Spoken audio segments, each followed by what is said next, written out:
Okay. So I think we're live again. Every time I do this, it feels like a miracle when it works. um, if anyone is listening, please let me know if you can hear me, if I am indeed live. Okay, good. Hi, Jamie. Okay, I see Jamie is on, so I think we're good. Um, the miracle of technology. Oh my goodness, amazing. So, welcome back. Okay, great. Thank you, Jamie, so much. I so appreciate you being here and letting me know if we're good or not. Technology is amazing, but sometimes makes me a little nervous too. So anyhow, hello, welcome, the warmest welcome to everyone if you're joining live. If you are watching this later on the recorded version, we are just thrilled that you are here and taking part and participating in our Love Yourself Challenge. So, hello, Joe. So glad you are here. All my people in the house. So grateful. Yes. So we're on day 2. Yesterday, we talked about a lot about self-love, and we talked about starting off with a very simple practice, if it feels resonant, of just setting a self-love intention. So if anyone wants to share anything about their experience yesterday, if they had more of a feeling of self-love, if great things happened yesterday, any experience that you might want to share, we would love to hear about in the comments. So it's just such an exciting practice. I say it all the time. I don't think there can be any greater, more important practice to feel good in your life and to literally shift your life as well. So I am just all about this self-love revolution. We talked about this yesterday in the live, that I really feel we are here to bring through a self-love revolution, and this will really transform our own lives and really transform the planet. So please join me and let's all be ambassadors for this self-love revolution. And of course, like everything, it all starts with ourselves. And hello, Imani. So glad you're here. Yay. This is amazing. Yeah, so if anyone wants to tell me how your experience has been going so far, we're now on day 2. If you've noticed any shifts, if you feel a little bit differently, I would love to hear. Let's see what Joe just said. I told Jamie I had picture taking for work and they had a mirror, so I looked at it and I said, I love you. Oh my gosh, that's so cool, Joe. Coworkers were like, WTF. I said, what, you don't love yourself? Oh my gosh, that is so amazing, Joe. That is so amazing. I really just want to honor what you did. I think especially as a man, I think it's even maybe in our culture harder for our precious men to be able to love themselves. I think that is just absolutely amazing that you did that, and that you did that in front of your coworkers. And then you said, what, you don't love yourself? That is amazing. Wow. What an ambassador of self-love you are. I feel like crying. That is so beautiful, Joe. That is so, so beautiful. And what a beautiful templating, especially for the male collective. I'm just amazing. Okay. But then you like walked away so you didn't have to see the repercussions. That is so courageous. And it's amazing, right? That we're even using the word courageous about loving ourselves, but it really is courageous. One of the very first things I ever posted on my Instagram account a few years ago when I opened it was truly one of the most courageous things we can do in our society is to love ourselves. Yeah, I really think it is one of the most courageous things we can do is to love ourselves. So, wow, Joe, that's just amazing. You're amazing. You're amazing no matter what. And that's amazing. And Debbie, I just read that you took some time just to honor yourself and rest and love on yourself and give yourself what you needed. How amazing. And Debbie, if you don't mind sharing, I would love to know how you check in with yourself, how you came to the conclusion that you needed rest. I'm really curious. Do you just sort of feel that in your being? Do you have an internal dialogue about it? Because honestly, I'm still learning how to do this, to communicate with myself and to ask myself what I need. So any light you can shine on that, I'd really appreciate it. Okay, my mom is here. Yay, mom. So glad you're here and you're chiming in on the chat. Oh, okay. So are you saying, mom, that you did some type of self-love affirmation before you went to bed? It sounds like that's what you're saying. And you said you slept very well. That is amazing.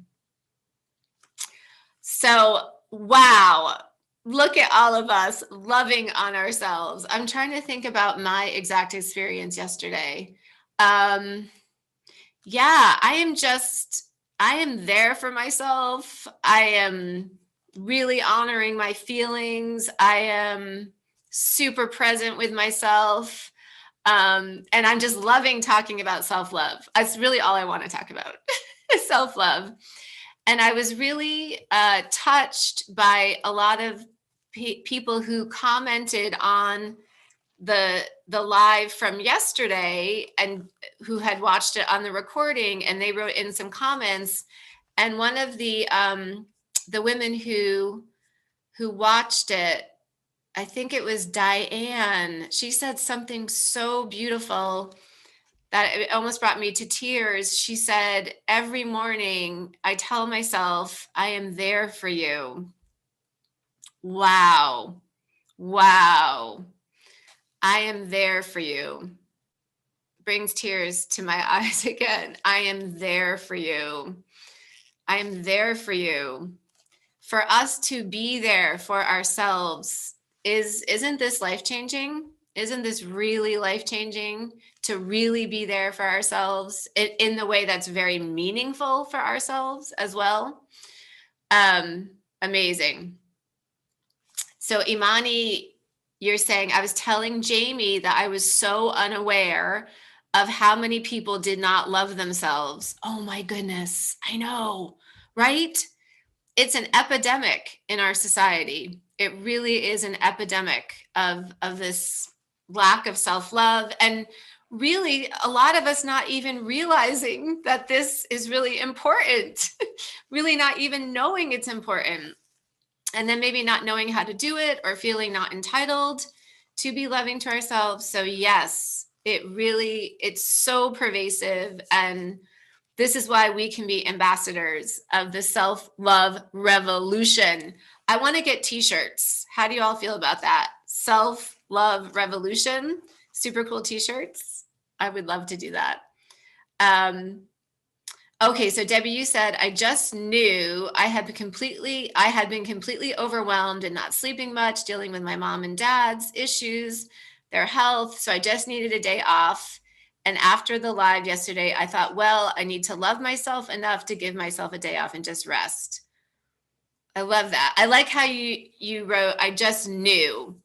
So you're really in tune with yourself and your needs and what's coming up for you. And you're not overriding that with your thinking mind, like, oh, I should work, etc. So how beautiful How beautiful, Debbie, that you are honoring yourself, listening to yourself, giving yourself rest. This is such a part of self-love, is rest. This is also an epidemic in our society, isn't it? This pressure, I would say, in the programming that we must be productive, we must be doing, we must be achieving, that's how we have worth. This is a huge, huge, dense programming in our society. I know it's something that I still am challenged by in learning how to rest. So I really, I really admire those who are able to do that more easily. It's something that I'm working on myself in my self-love practice. Um, oh, good. Imani says, I rested for 2 days. Amazing. That's amazing. Isn't it great that we're saying it's amazing to rest? We're doing a 180. We are getting out of this achievement oriented society and we are doing a 180. Jamie says, yeah, the thinking mind is too much. Yes, the thinking mind is too much sometimes, right? The thinking mind is not meant to be in control. The thinking mind, the way I understand it, is meant to be a tool that we use when we need to figure something out, but that we are always ideally acting as the hollow bone for spirit just to come through us and guide us. And then we use the thinking mind to complete tasks, basically. But the thinking mind is not meant to run the show. And we see the state of the world where the thinking mind largely does seem to be running the show. So I always love to just think about it as I'm dropping down from my thinking mind into my heart mind, and to live as much as possible from my heart, where the beautiful inspiration from spirit is. Hi, Gretchen. So glad that you are here. This is awesome. Imani says, yeah, I hear people speak negatively and I say, don't say that. It's not funny. You were talking to, yes. Oh my goodness. Yes. We hear this all the time, right? One of the things that really hits my heart is as people get older and they start to say really negative things about their aging process. So for instance, that phrase, oh, I just had a senior moment, or I'm over the hill, or it's all downhill from now. Well, yeah, if you say that, then you are helping to create that reality, right? So yes, part of self-love is self-love talk, how we speak to ourselves, what our thoughts are about ourselves, really being, I like this idea, being the gardener of our thoughts, being the gardener of our speech, and being really mindful to weed out any words about ourselves or others, thoughts about ourselves, limiting beliefs that are not serving our highest and best. So I love the idea of let's not speak anything that we don't want to create, right? So being super mindful, a really great gardener in the garden of our mind and the garden of our speech. I totally agree with that, Imani. It's amazing. Gretchen says, I take a 20-minute to 1 hour beauty nap nearly every day. Wow, that's amazing. That is so loving to yourself. Beautiful. All these great, great practices that we are embodying and talking about and sharing about, and just always coming back to this orientation of how can I love myself? How can I love myself more? How can I be gentle with myself? How can I honor myself? How can I be there for myself? These are just amazing, amazing practices. And I'm just thrilled to hear about all these from all you amazing, perfect, divine beings of light. So I'll just talk a little bit about the challenge, and then we can chat some more about what what you are up to. So again, this is the Love Yourself 10-day challenge. And I'll just give a little intro again in case this is the first one that you're tuning into.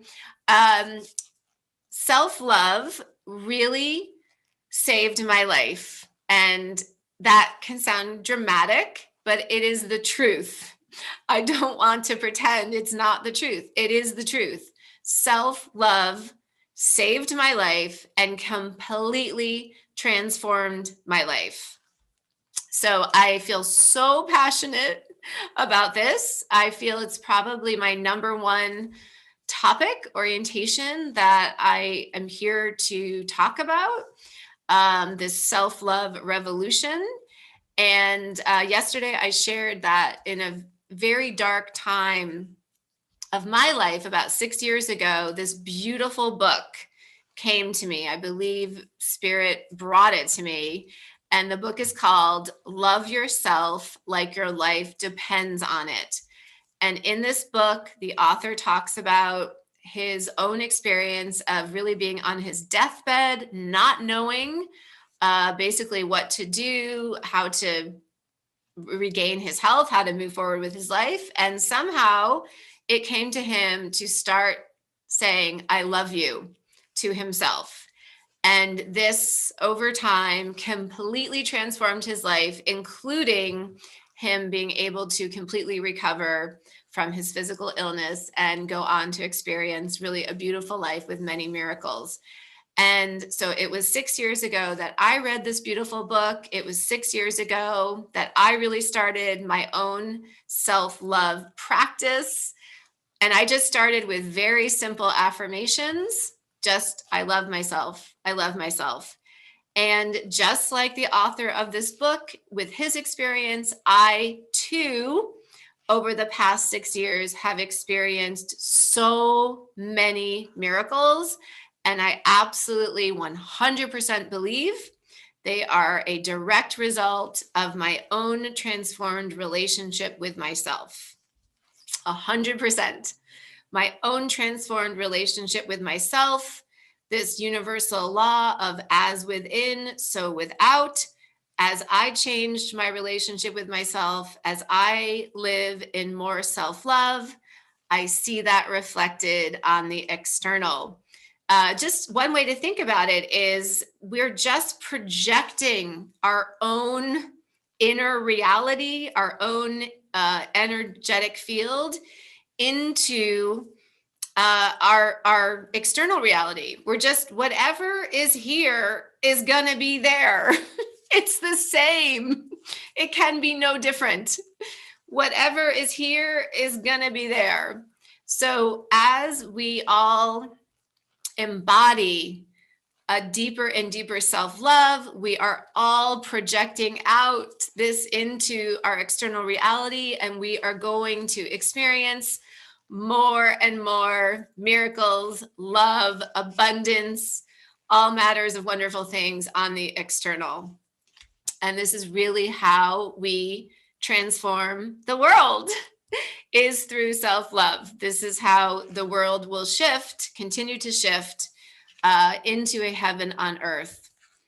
Yes, Jamie says, just like manifesting anything else. Absolutely. Absolutely. Whenever we're wanting to manifest something on the external, we know it must start within us.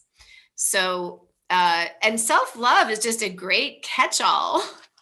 It's like, in a way, we don't necessarily have to even specifically concentrate on anything per se externally. If we just really lean into self-love, the external will take care of itself.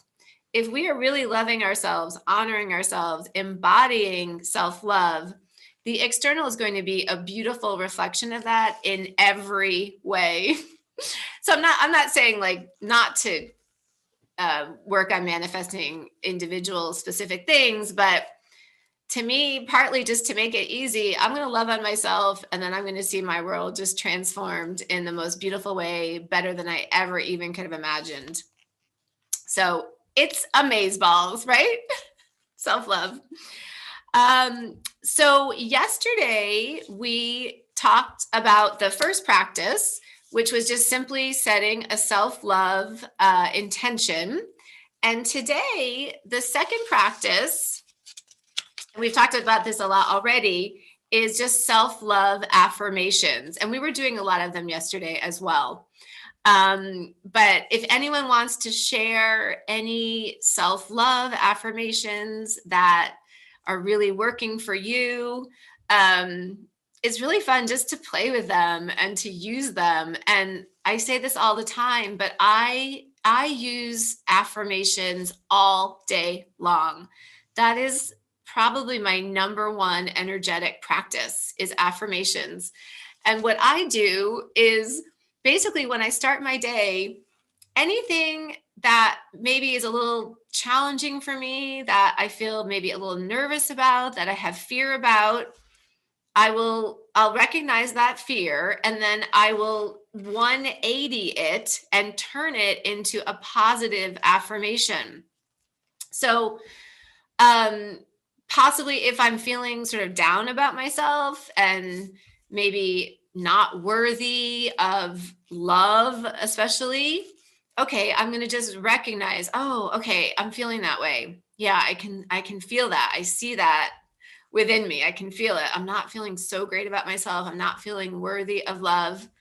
So I see that. And then I just 180 it into a positive affirmation, into I am worthy of love. And Debbie, beautiful. Debbie, you're sharing some amazing affirmations here. I love myself unconditionally. I am worthy of love, especially from myself. I love that. I want to write that one down. That's so great. I love that. I am worthy of love, especially from myself. That is so powerful.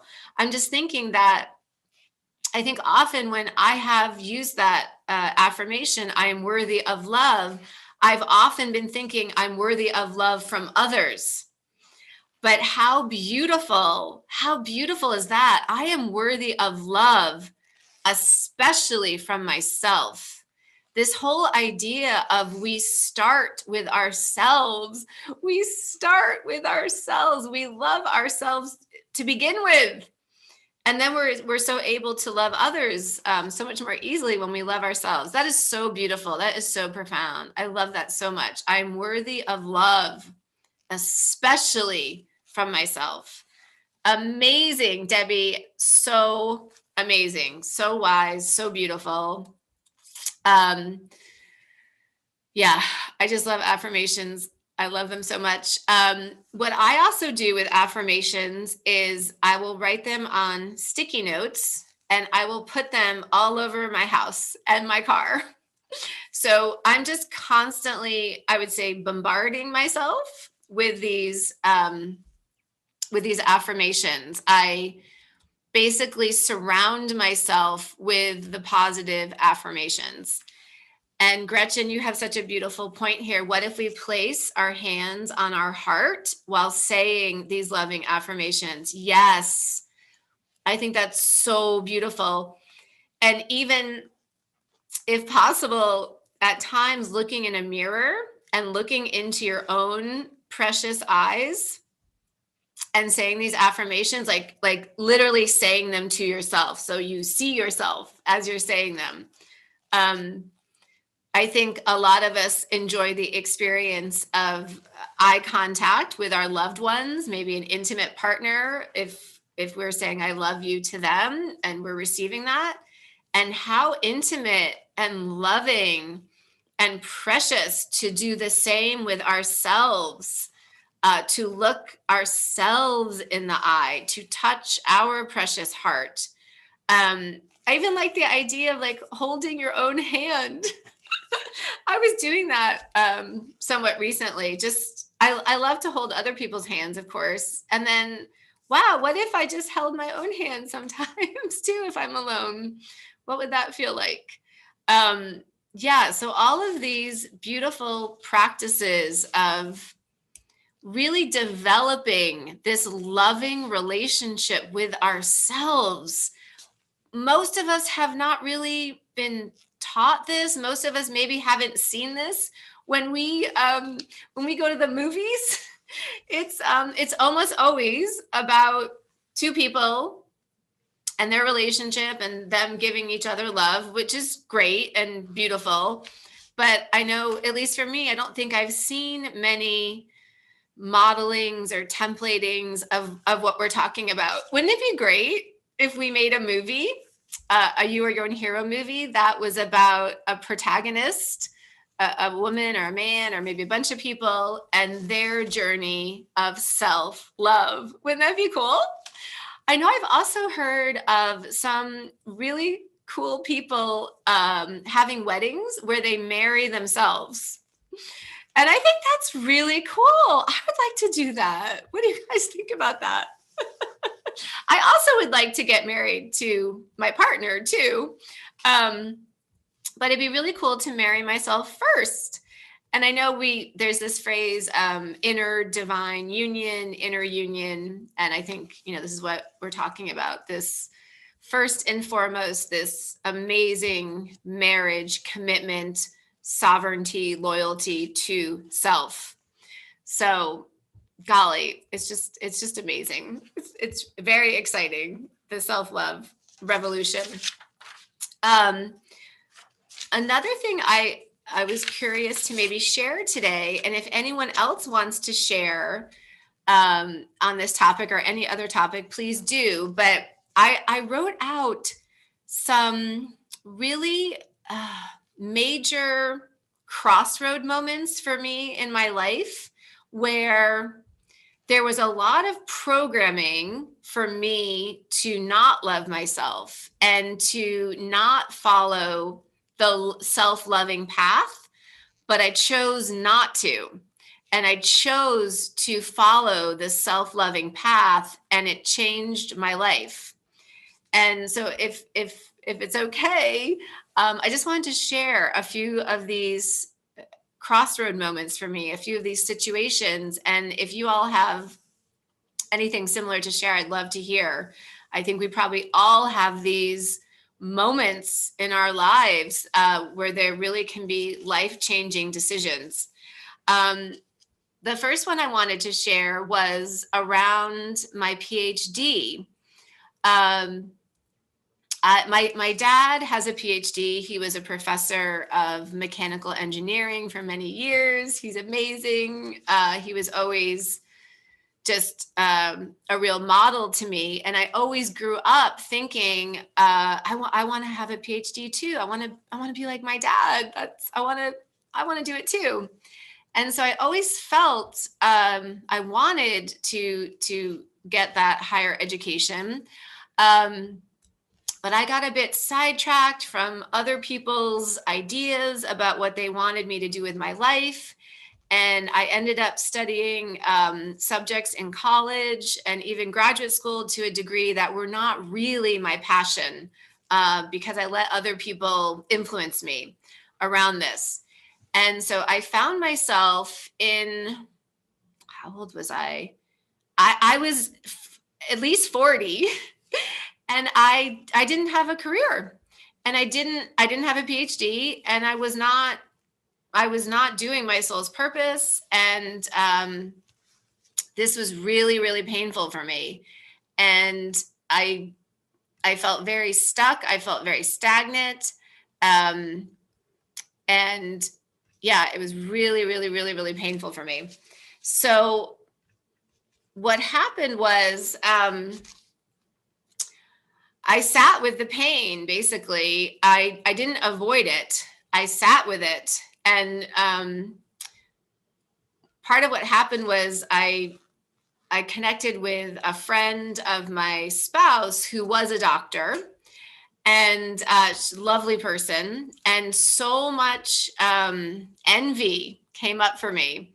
I thought, oh my gosh, this amazing woman, she's a doctor. I always wanted to be a doctor too, and here I am. I'm 40 years old, and I haven't pursued my dream.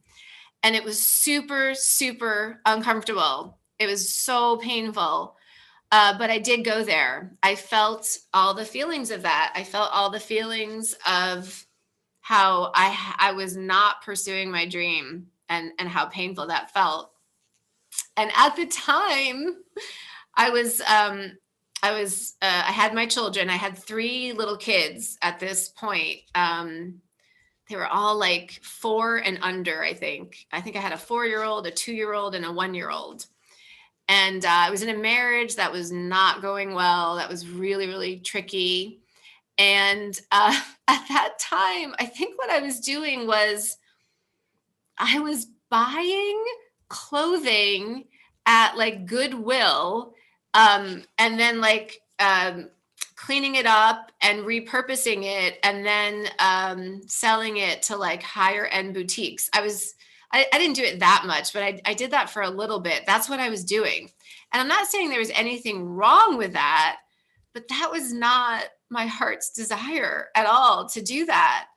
And part of what was holding me back from going back to my dream was the thought of the cost, how much money it would take for me to go back to school and get my PhD. And this is where the self-love ended up finally kicking in. I really was like, what am I doing? I'm selling basically used clothes, and this is not my dream at all. I don't feel this is exactly what I'm supposed to be doing with my life purpose. And I just somehow got over that emotional hurdle of it is going to cost a lot of money for me to go back and get my PhD. And it did cost a lot of money. It cost a lot of money. But I felt that I was worth it. And I felt that my purpose to be a therapist and to be on this path was also really worth it. So that was a huge crossroads period for me. Yes. Okay, Jamie, thank you. Yes, Jamie says, think the cost is high. What is the cost of sitting still? Yes, exactly. So sometimes or often, or maybe always almost, it's going to take some investment of money or some other resource, time, assistance from others to get your dream up and running. And the way I think of it is basically once you make that decision internally, the universe is going to line up for you the hows. So when I made that decision, okay, it's going to cost a lot of money to go get my PhD, I didn't quite know how I was going to pay for it. I kind of let that go. And then the universe basically came in and figured out how to help me get that. And that is what I've experienced over and over and over again. That when you decide within yourself what you are worthy of, the universe will provide. So you show up as worthy, you show up in your self-love, and then the universe shows up right there with you and makes it happen.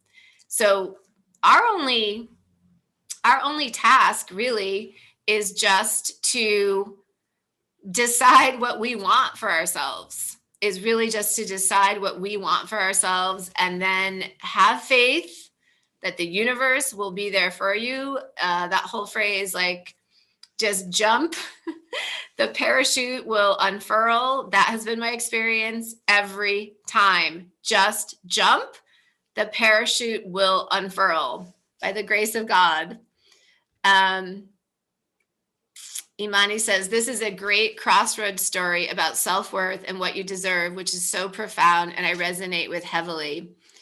Oh, thank you so much, sister, for sharing that. Yeah, it brings tears to my eyes because I think there is a timeline for Tassel where she didn't go into self-love and self-worth, and she may very well just be still selling used clothes. Not that there's anything wrong with that, but that is not what was really in her heart. So I think there is a timeline for me where that happened. And now I'm on a different timeline.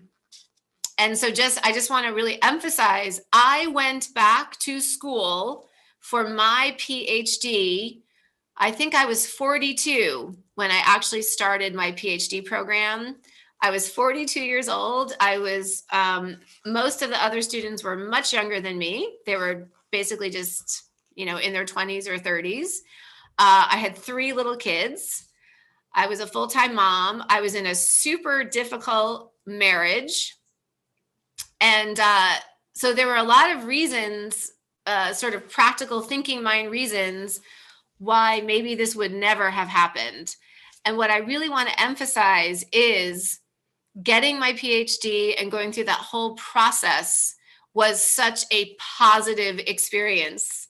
And actually, it was through getting my PhD that it enabled me to leave the marriage. That was really, really not working for either of us. No one's fault. It was a mutual responsibility.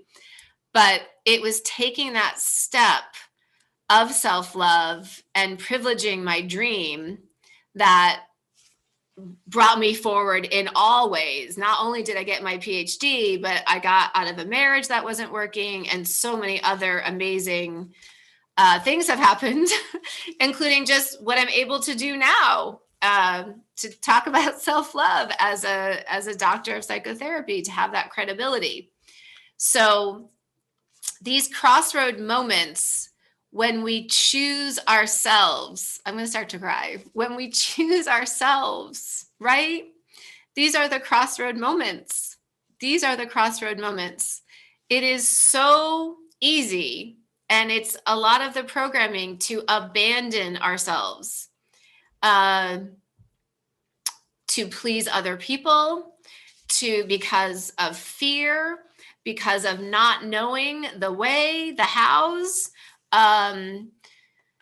because of our own self-doubt. This happens all the time, right? These crossroad moments where we don't choose ourselves, where we abandon ourselves. And if anybody wants to share on the chat any of your crossroad moments, we would love to hear. I think maybe I'll share one more, if that's okay. A crossroad moment.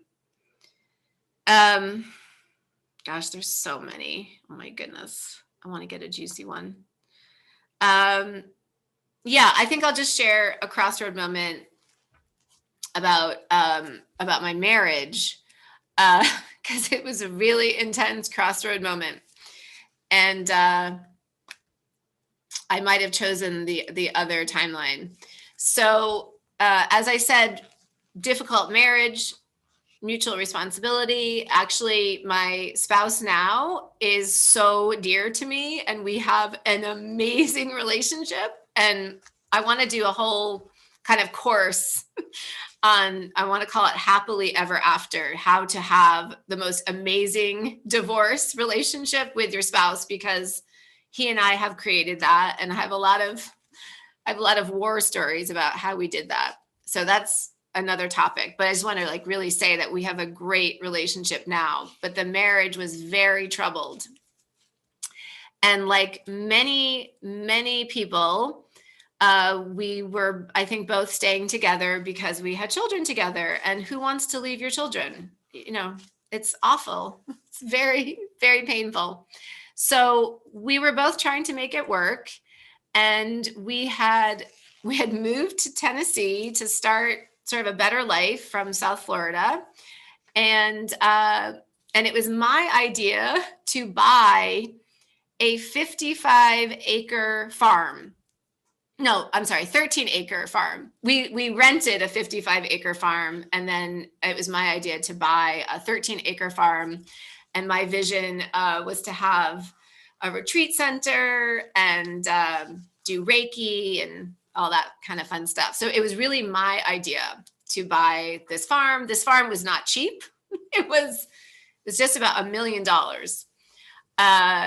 And my spouse at that point was the breadwinner. So, it was basically his money, our money, but it was his money. He was the one who earned it. Okay, so what happened was, the very night that we closed on this $1 million farmhouse, that was my idea. It was also basically my idea to move to Tennessee. That was way more my idea than my spouse's idea. So we bought this $1 million farm that I wanted. And then what happened was I had a spiritual metaphysical experience. I was standing in the doorway of our master bedroom, and I saw basically the next decade sort of flash before my eyes. I saw what my future held if I stayed in this marriage, in this house. And it was not rosy. I actually saw a black shroud descend over my whole body. And I had already been diagnosed with breast cancer at this point. So I don't know if the black shroud was literally signifying physical death, or if it meant more of a psychological death, because I had been so unhappy, so depressed. But the meaning was quite clear. There was some type of death that was coming if I continued to stay in this marriage that was not working for either one of us. So this was a crossroads moment. It was extremely difficult to tell my now former spouse that I needed to leave the marriage, especially since we had just bought $1 million farm. That was my idea. And it was literally that night. And we had 3 small children together, and we had just moved to a new state, which was also my idea as well. This was very difficult to basically let him down in this way. And yet I didn't really have a choice, right? I saw a shroud descend over my body. So that made it easier, but it was still extremely difficult to choose myself. I had to choose myself. I had to choose literally my life and my happiness. And at the time, it felt like I was breaking the hearts of everyone else, my husband's heart and my 3 little kids' hearts. And I will never forget the next day when I told my husband, and we told our 3 little kids. And that was one of the worst days of my life, to see what it felt like, the pain that I was causing everyone, because I knew I had to leave. But crossroads moment, I chose myself. I chose love for myself. I had faith that everyone else would eventually be okay. I had faith that my husband would be okay. I had faith that our 3 children would be okay. And that is what has happened. Has it always been easy? No. Have they felt pain? Yes. Has it been hard on my kids? Yes. Has it grown them? Yes. Yes, to all of that. A part of this story is also I ended up moving up to Nashville. We were living in a small town outside of Nashville, and I ended up moving to Nashville because I really felt that was the best choice for me. And I ended up taking my children out of their school and asking them to start school in a completely new place, away from all of their friends. This was also a crossroads moment. This was also very, very difficult on my children, very painful for them, very painful for me to feel like I'm causing them pain. Again, I had to do the right thing for me. I am captain of this ship. If I am not happy, my kids are not going to be happy. I have to choose self-love. I have to do what's right for me and have faith that that will also be right for my children. And beautifully, what has happened is it was hard on my children for a while. But at this point, they are both in schools that are the perfect fit for them. It's a miracle. The high school that my son goes to up here in Nashville, which he would not have gone to had we stayed in this smaller town, is the perfect fit for him. There could not be, I think, a better school for him. And my little daughter just got into the Nashville School of the Arts for theater, for high school. This is the perfect fit for her. So look what happened. I chose self-love in these crossroad moments, and it was tricky. And it was tricky for all of us for a while, but over time, these miracles happened, and it has turned out to be better than we ever could have expected.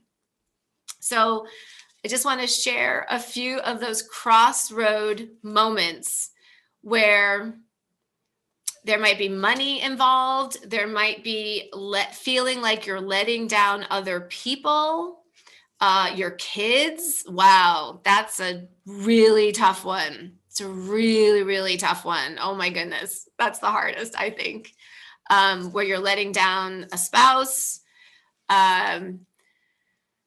But you have to follow your path. You have to follow your true, authentic path. There is no other way. There is no other way.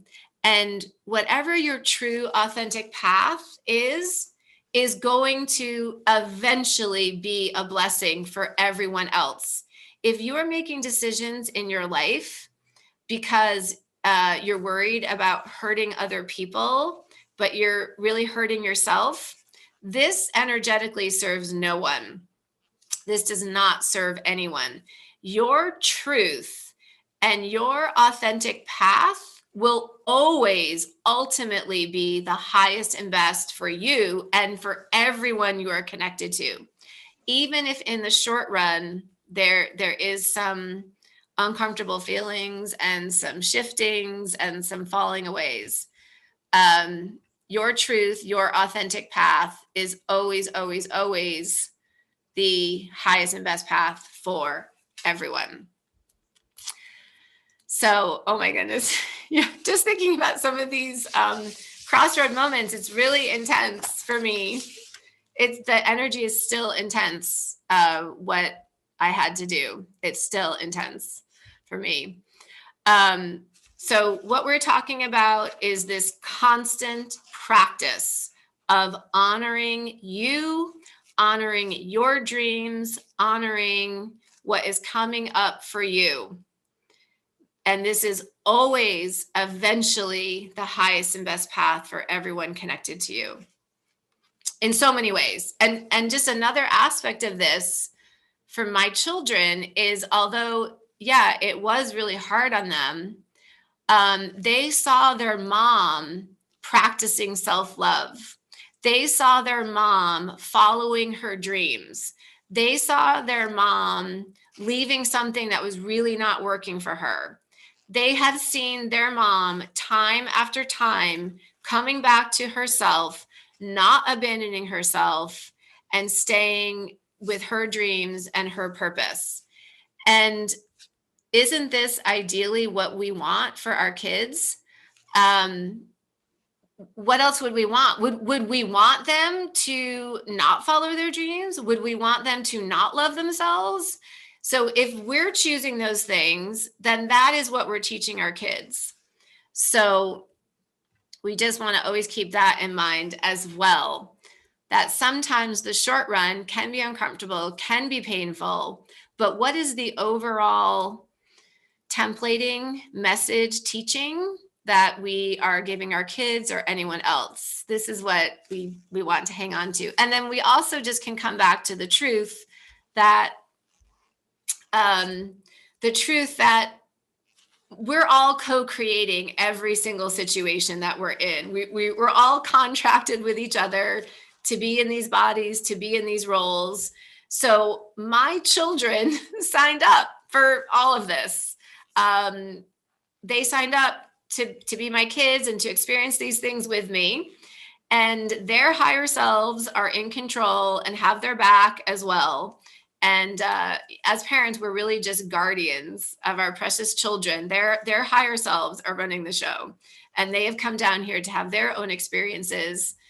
So we can just sort of like release some of this huge, in a way, responsibility for everything. no single person is responsible for everything. As humans, we are all co-creating every single situation for our own growth, for our own enjoyment, for our own expansion. So that has also helped me a lot with around this with my kids. All right. So let's see, there's some comments here. Oh, thank you guys so much for all your love. Debbie says, sending lots of love and hugs. Thank you so much. My mom says, so true. Imani says, truth. No, the kids, only guardians and protectors. Yeah. Yeah. It's really our job just to let them be free, let them make their own decisions, and just to hold them in a container of love and acceptance. And for us to follow our paths and not give up our dreams for them or for anyone. That is not what we want to be teaching them at all. So, day 2 of our amazing Love Yourself challenge. We've talked about self-love affirmations. We've talked about these crossroad moments in our lives where we can choose self-love, and just how that can really transform our lives and really transform the lives of everyone else around us. As I said, my kids now they couldn't be in a better place. And I believe that's because I stayed on my track and I stayed on self-love, and it worked out beautifully for everyone. So self-love is the way. It is the only way. And let's just keep continuing our own self-love journeys, keep templating this for those around us, and let's just keep changing our beautiful world into literally a heaven on earth. And so I'm just so excited that we're all doing this. Please let me know how your self-love affirmations work for you today, if you're going to do some. And then just to tell you what's coming next, tomorrow, we're going to do our 3rd self-love practice, same time, same place, right here. And the practice tomorrow is presence. Presence with yourself. This is a new practice for me. I'm so excited about it. It's really just about, as much as possible, not living in the future, not living in the past, being present with yourself. And that is where all the gold is, because that's where you hear spirit. That's where you hear the inspiration. That's how we live as a hollow bone, is when we are present with ourselves. And then also just hearing from ourselves what we need. Like Debbie so beautifully has been templating for us about, I just knew I needed to rest. So tomorrow we're going to really dive deep into presence with yourself as our 3rd really powerful self-love practice. So thank you so much. This has been such an honor and a privilege today and yesterday to be with all of you beautiful, perfect, divine beings, perfect as you are right now. Let's just emphasize that. You need not do, be, have anything further. You are all perfect divine beings as you are right now. So much of this is about just being our God self to ourselves, our God self to ourselves, to love ourselves as God does. Oh, hi, Patrick. So glad you're here. So thank you all so much. I will be here again tomorrow. And thank you so much. So much love to you. I love you. Love yourself as much as you can. And we so got this. Self-love revolution. Woo! Okay, see you tomorrow. Bye.